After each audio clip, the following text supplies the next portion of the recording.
documentarian Alex Stapleton, and you're joining us for American Revolutionaries, the directors. Tonight we're joined with Roger Corman, one of my favorite filmmakers, and I'm really excited that you can join us here tonight. This month we're going to be taking a look at a number of films, and one of the films that we're going to showcase is Little Shop of Horrors. Why do you think that this film is still just strikes into the core of people almost 50 years later? I think there's sort of an offbeat, crazy humor within it. I want food! A talking plant we got. I'm hungry! No. Hungry? And that a fine kettle of fish. Who would you like to have tonight? You look fat enough. We shot it in 2 days and 1 night, and everybody was sort of laughing while we were shooting. The crew, the cast, I was laughing occasionally myself, and I think it sort of worked together to give the film a unique quality. Today, where do you see independent cinema? Where do you think independents live?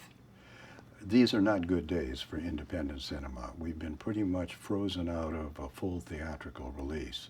When I first started, every film I made got a full theatrical release.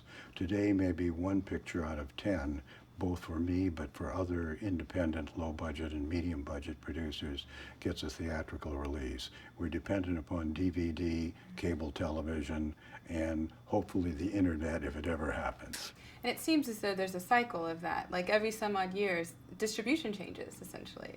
Yes, that's true. One thing goes out, theatrical went out, and pay cable came in. Pay cable faded a little bit for the independents, and up came DVDs. DVDs are starting to slip a little bit, but not much, but pay cable is still there, and we're just beginning to see glimmers of hope on the internet.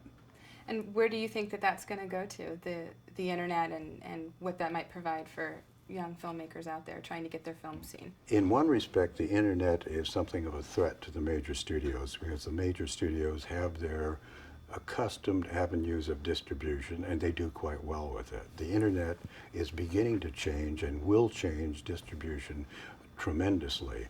It gives great opportunities, I think, to the filmmakers, whether they're new or veteran filmmakers, to step away from the established studio method of making pictures, and particularly subject matter of motion pictures, and experiment.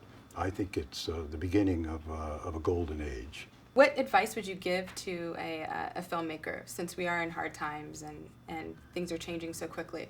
Probably the best advice I could give to a young filmmaker is to be totally prepared. Go back to the old Boy Scout motto, be prepared. When you're shooting with a low budget and a short schedule, you don't have time during the shooting to make your major decisions.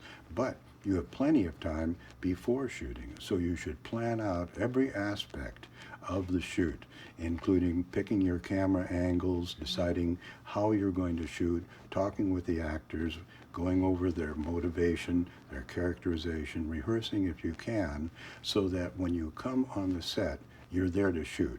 Now, you're never going to follow your plan 100%. I used to plan very carefully, and I would feel lucky if I got 80 or 90% of the plan on the screen, because situations change, something comes up and you make a change. Sometimes a better idea will come up, other times you have to compromise.